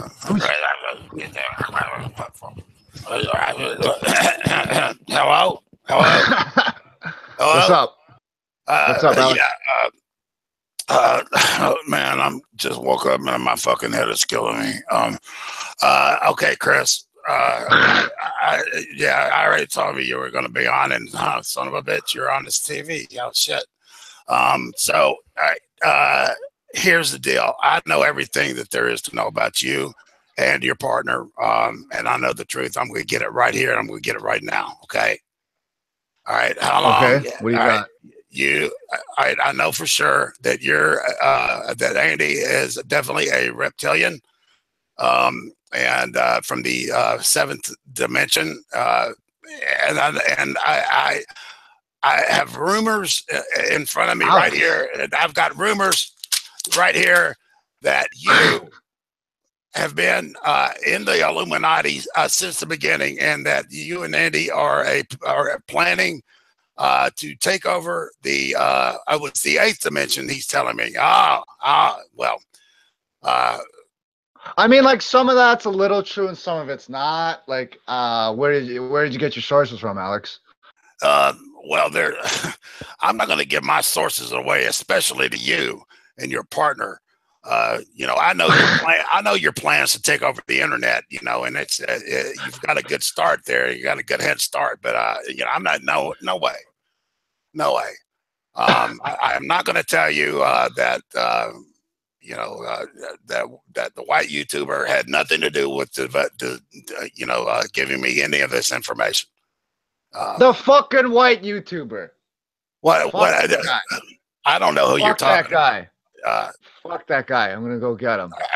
Listen, Alex. All right, dude. I can't confirm everything, but I will take some of those enhancement pills that you sell, or the fucking whatever the hell you're selling. I'll take some drugs from you. Yeah, well, the stuff that I sell it's not that stuff. I sell Frank Zappa guitar lessons in pill form.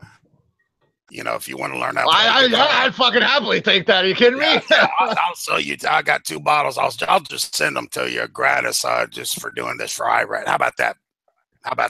Sounds good. Sounds good, man. Well, all right. I'm gonna get back on here.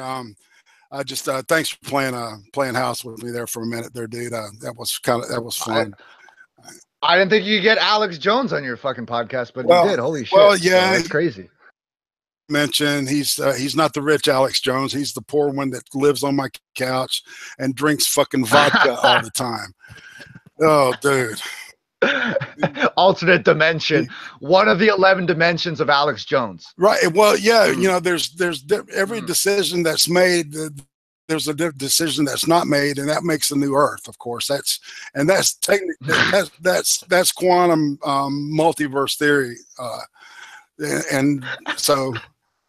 I want to go watch that clip again now. I'm like, what the? Like, how do you take that shit seriously? How does he actually believe what he's saying is real? Like, I don't know. Well, just wait till the next video I'm doing will be talking about. He worked at InfoWars for a little bit, and he gets fired for a specific reason that has to do with the flat Earth.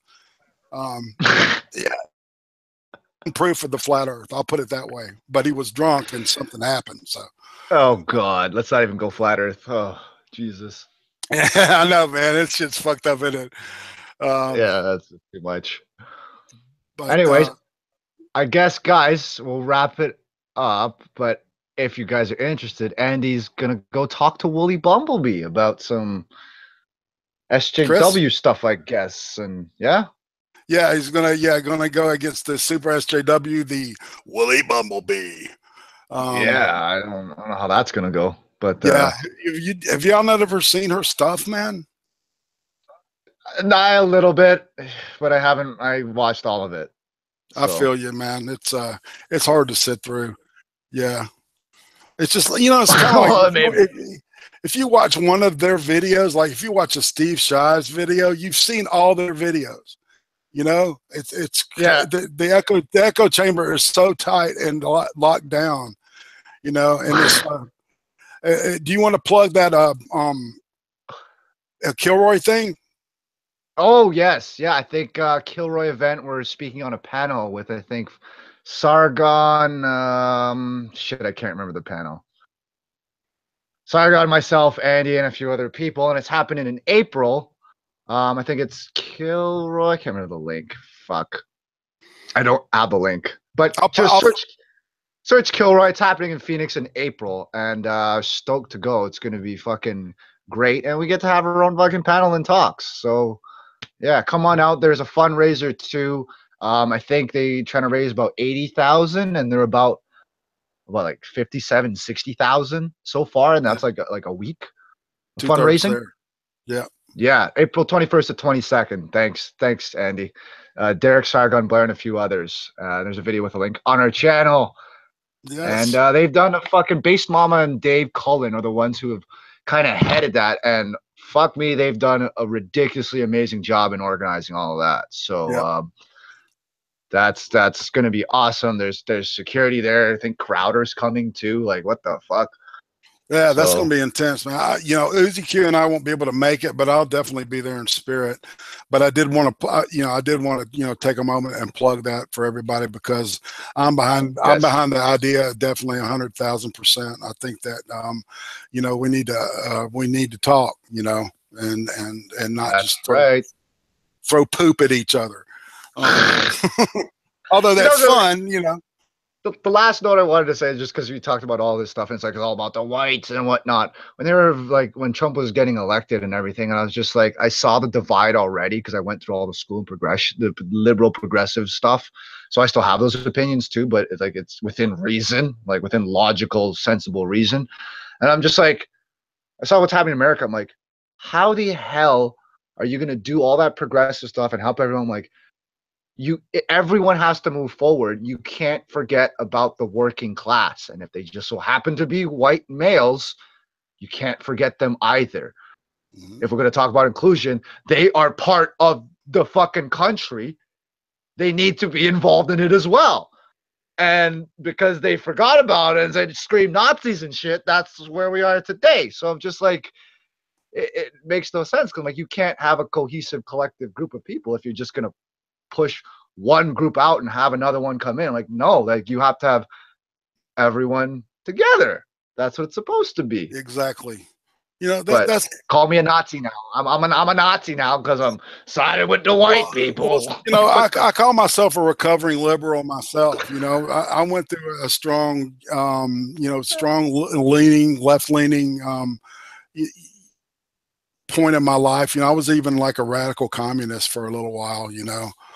But it was because of the chicks. Yeah. It's always the chicks, man. Yep. Hey, see, pussy equals good. You want to keep doing it, but there comes back. Psychology, man. Exactly. Boom. Exactly, man. It all comes back down to pussy. That's And I think this. You know what? I think that's a great note to close on, man. You've been so awesome to come out here and just hang out with me and shoot the shit. And I'd love to. I'd love to do some more stuff with you guys. But right now, for on Turkey Day for everybody, go eat you some more turkey, and then queue up for the for the Andy Warski fight of the century with Willie Bumblebee. You know, he's gonna take an SJW out. Is what he's gonna do. Take him out. It's gonna be pretty out funny. to lunch. All right, later. Go ahead. Easy, guys. Whoop. I fucking knocked my mic. All right, guys. Peace. All right, later.